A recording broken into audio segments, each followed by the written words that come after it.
हमारे साथ बीजेपी के प्रदेश अध्यक्ष ओम प्रकाश धनखड़ जी भी जुड़ चुके हैं। नमस्कार धनखड़ जी। जी नमस्कार। जी सर, कैसे हैं आप?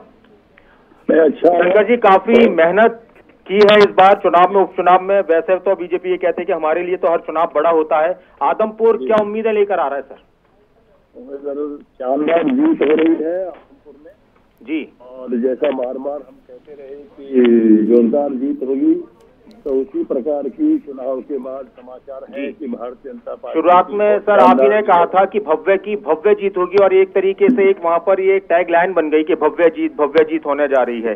लेकिन मैंने कहा था जी, और वही हो रहा है जो टैग लाइन दी थी जी, भव्य की भव्य जीत हो रही जी। लेकिन सर एक चीज और उठ रही है कि आदमपुर में विकास होगा, अब विकास होगा, तो इससे एक संदेश ये भी जा रहा था कि क्या सरकार उन क्षेत्रों का विकास नहीं करा रही थी जहां विपक्ष के विधायक थे? देखिए, दो बातों में हमेशा एक अंतर रहता है जी, कि एक होता है कि समान विकास करने का प्रयास जी, एक होता है जब कहीं से कोई जनप्रतिनिधि होता है वो अपने क्षेत्र के लिए विशेष प्रयास करता है।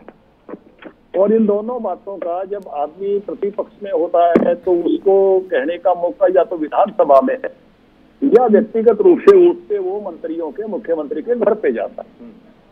तो उस नाते से जो चीजें अपने इलाके के लिए ला सकता है वो लेकर आता है। बीच में हमने देखा तो एक बार कुलदीप जी गए मंत्री जी के पास और उसके कारण से हमने कहा कि 500 करोड़ से अधिक की योजना यहाँ के लिए आई।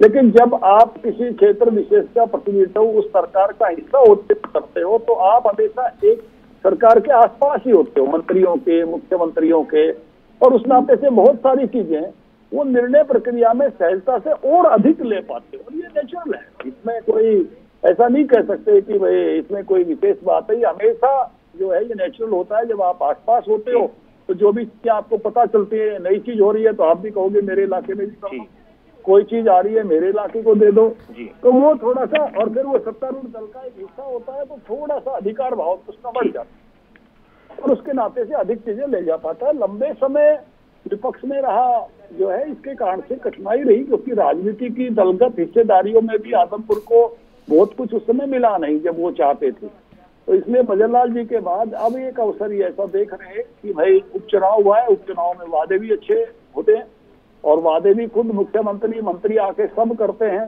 तो एक विशेष बेनिफिट भी मिलता है, क्योंकि ऐसे चुनाव सबको याद रहते हैं। आम चुनाव तो सबका एक साथ हो जाता है तो उसके वादे, उसके मुद्दे बहुत मल्टी डायमेंशनल होते हैं, लेकिन ये एक स्पेसिफिक होता है।